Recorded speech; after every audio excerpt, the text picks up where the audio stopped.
నా పని చూడండి, జిమ్ కని వచ్చి లాక్ లేదు, ఆరుష్ కీ లేదు. మనం జిమ్ లోపలికి వెళ్ళాలి అంటే జిమ్ ట్యాగ్ ఇస్తారు, అది మనం స్కాన్ చేసేసి బయట ఇంకా మనం లోపలికి వెళ్ళాలి. అది ఏ కమ్యూనిటీ వాళ్ళకి, ఆ అపార్ట్మెంట్ వాళ్ళకి ఇచ్చేస్తారు. ఎప్పుడు ఈ కీస్కి ఉండాలి, బట్ ఈసారి మిస్ అయిపోయింది. చిన్నోడు వల్లనో ఏమో తీసేసినట్టున్నాము. ఇంకా లక్కీ క్లైమేట్ బాగుంది కాబట్టి బయట ఇలా తిరగగలుగుతున్నా, లేదంటే చాలా కష్టం అనమాట. అసలు వింటర్ కదా ఇన్ని రోజులు, అందుకే నేను బయటికి రాలేదు. అందుకే ఆ కీస్ దానికి ఉన్నాయో లేదో కూడా చెక్ చేసుకోకుండా బయటకు వచ్చాము. ఫైనల్గా ఇక్కడికి వచ్చిన తర్వాత మాత్రం బిస్కెట్ అయిపోయింది. కానీ అందరూ వాకింగ్ కూడా చేయడానికి బాగా ట్రై చేస్తూ ఉన్నారు. ఎన్ని రోజులైందో ఇంత మంచి క్లైమేట్ చూడక. చూడండి, వెహికల్స్ కూడా మంచిగా వెళ్తున్నాయి. బాగుంది కదా మా వ్యూ, ప్రశాంతంగా ఉంటుంది.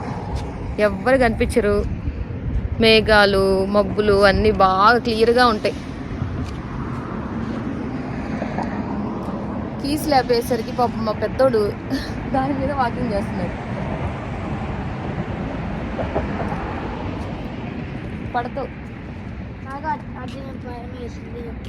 ఇదిగో జిమ్ ఆల్రెడీ ఉన్నారు. జిమ్లో అయితే మనం ఓపెన్ చేయమంటే ఓపెన్ చేస్తారు, బట్ వాళ్ళని డిస్టర్బ్ చేయడం దేనికిలే అని చెప్పేసి నేనే అంత అవసరం లేదులే అని చెప్పేసి బయటే ఉన్న క్లైమేట్ బాగుందని మళ్ళీ రేపు వచ్చి కావాలంటే లోపలికి వెళ్ళచ్చు.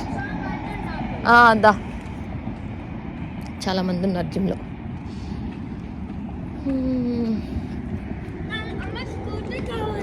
ఏంటి స్కూటర్ కావాలా? వెయిట్ చేయి అయితే కార్లో ఉందిగా.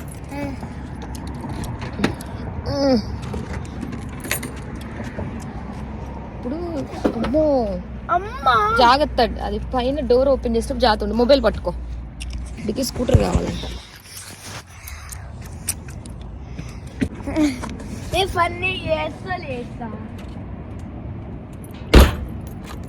చిన్నోడిని ఇంట్లో పెట్టేసాము, పెద్దోడిని నాతో తీసుకొచ్చా. ఒక్క పర్సన్ దగ్గరే ఇద్దరు పిల్లలు ఉండకూడదు, మనం మేనేజ్ చేయలేము, అలాగే ఉండకూడదు కూడా. అందుకని నా దగ్గర పెద్దోడు, ఆయన దగ్గర చిన్నోడు. వీడైతే హ్యాపీగా స్కూటర్ తీసుకొని చూడండి ఎంత ఎంజాయ్ చేస్తున్నాడు. ఆ కార్లో వచ్చినామా, ఇక్కడ వర్క్ చేసాను అనమాట, అంటే క్లీన్ చేస్తుంది అనమాట. ఇక్కడ క్లీనింగ్ పర్పస్ కోసం వచ్చింది. జిమ్లో క్లీన్ చేసి కార్లో వెళ్తుంది. ఇక్కడ పనిచేసే వాళ్ళ ప్రతి ఒక్కళ్ళకి కూడా కార్ అనేది కంపల్సరీ ఉంటుంది. కారు లేనిదే ఇక్కడ ఏ పని జరగదు. ఈ అంట్లు తోమే వల్ల లేదు, పనులు లేదు, కాలువలు తీసే వాళ్ళని లేదు, వాళ్ళని లేదు, వీళ్ళని లేదనమాట. ప్రతి ఒక్కళ్ళకి కార్ అనేది ఉండాల్సిందే. చివరికి బెగ్గరికి కూడా కారు ఉండాల్సిందే. ఇక్కడ మాకు ట్రాన్స్పోర్టేషన్ దొరకవు. ఇటు వచ్చేసాయి ఆరుష్, దీని మీదకి వచ్చేసాయి. ఆరుష్ వాకింగ్ ట్రాక్ మీదకి వచ్చేసి. ఇక్కడ ట్రాన్స్పోర్టేషన్ ఏమి ఉండదు. మన ఆటోలు, బస్సులు, లేకపోతే ఇంకొకటి ఎవరో వచ్చి డ్రాప్ చేస్తారు. రోడ్డు మీద ఎవరైనా కనిపిస్తే లిఫ్ట్ అడిగి ఆ కార్లో వెళ్ళిపోవచ్చు అనేది ఉండదు అనమాట. అసలు ఎవరికి కూడా ఆ ఛాన్స్ అనేది దొరకదు. ఎవరి ఓన్ కార్ వాళ్ళకి ఉండాల్సిందే. చిన్నదైనా పెద్దదైనా సరే, కాస్ట్లీదైనా సరే, సెకండ్స్దైనా సరే. ఇంకా సెకండ్స్ ఉంటూ ఉంటాయి. మనం కావాల్సిన రేటుకి మనం ఎంత పెట్టాలనుకుంటున్నాం, ఎంత మైలేజ్ తిరిగింది అనేది అన్నీ చూసుకొని మంచి చెడు మనం తీసుకోవచ్చు. లేదు మనకి డ్రైవింగ్ బాగొచ్చు, మనం కొత్త తీసుకోవాలని రెడీగా ఉన్నాము అనుకుంటే చాలా మోడల్ కార్స్ ఉంటాయి అన్నమాట. ఇంకా అన్నీ చూసుకొని కావాల్సిందైతే తీసుకుంటూ ఉంటారు.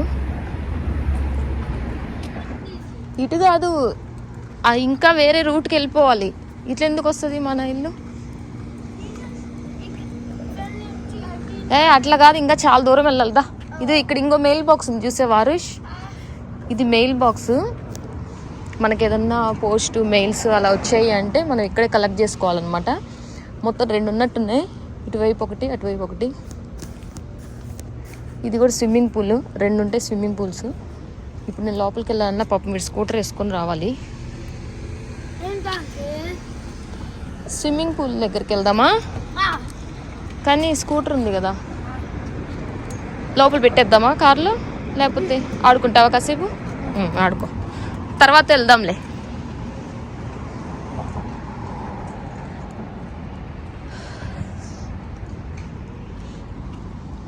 ఇంక ఇది మనుషులు ఎవ్వరూ మనకు కనిపించరు.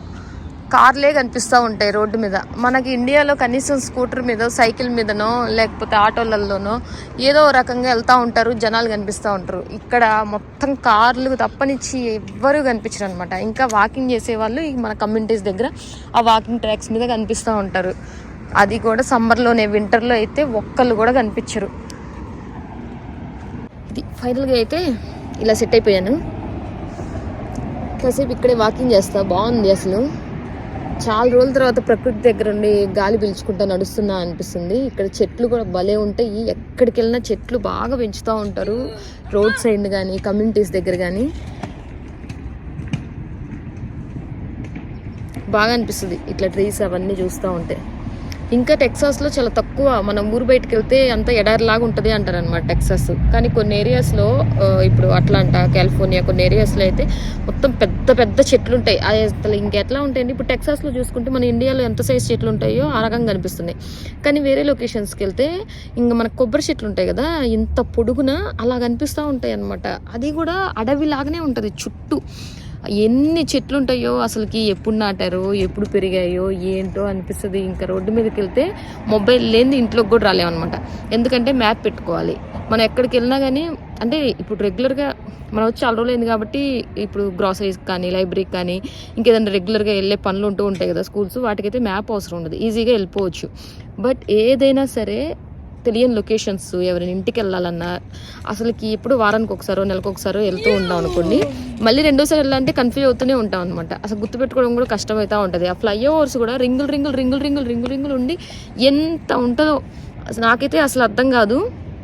చాలా భయం వేస్తుంది. అందుకే ఇంకా మొబైల్ కూడా ఎప్పుడు దగ్గర ఉండాలి అనుకుంటా అనమాట బయటకు వచ్చినప్పుడు. అలాగే పిల్లోడు మనతో ఉంటారు కాబట్టి ఖచ్చితంగా మనకి చేతిలో మొబైల్ ఉంటేనే ఏదైనా ఎమర్జెన్సీ అయినా సరే కాల్ చేసుకోగలుగుతాము ఇంట్లో వాళ్ళకి. కానీ ఇంకేదైనా ఎమర్జెన్సీ కోసం మనకి ఉండాల్సింది చేతిలో మొబైల్. అసలు కారు కన్నా ముందు మొబైల్ అనేది ప్రతి ఒక్కరికి అవసరమైంది అనమాట. ఇంకా దాన్ని మాత్రం ఎవరు ఆపలేరు. అందుకే మొత్తానికైతే ఇలా వచ్చేసి ఇట్లా సెల్ పట్టుకున్నాను. ఎక్కడికి వెళ్ళాలి అంటే మాత్రం ఈ కెమెరా కూడా మనం ఆన్ చేయలేము, ఓన్లీ మ్యాప్ పెట్టేసుకొని ఇంక మొత్తం ట్రావెల్ చేయాల్సిందే. ఆరుష్, ఆ కారు ముందుకుంది, కారుకి తగలకుండా ఆడుకున్నాని.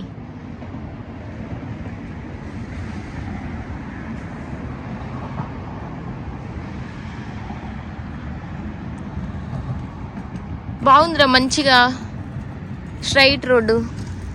ఇటువైపు కార్లు వస్తే భయం కూడా ఉండదు ఆరుష్ ఇట్లా. అందుకే ఎప్పుడైనా వాకింగ్ ట్రాక్ మీదనే ఆడాలి. చూడు అటు సైడ్ అయితే వెహికల్స్ రావట్లా, వాళ్ళకి సడన్గా ఏం అర్థమవుతుంది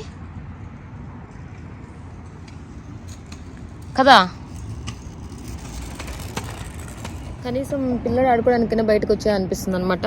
మండే అండ్ ఫ్రైడే అయితే కరాటీకి వెళ్తాడు 2 hours. ఇంకా వీక్ డేస్ అయితే ఇంట్లోనే ఉండి వాడికి డైలీ బోర్ కొడుతూ ఉంది. వింటర్ అయ్యేసరికి మేము అట్లా బయటికి తీసుకొచ్చి కూడా బాల్తో ఆడిపించలేకపోతున్నాము. ఇప్పుడైతే నాకు తోడు రమ్మంటే వచ్చాడు. ఫైనల్గా వాడు ఆడుకోవడానికి మంచి టైం దొరికింది, హ్యాపీగా ఎంజాయ్ చేస్తున్నాడు. మనమైతే మళ్ళీ కలుద్దాం. Bye bye.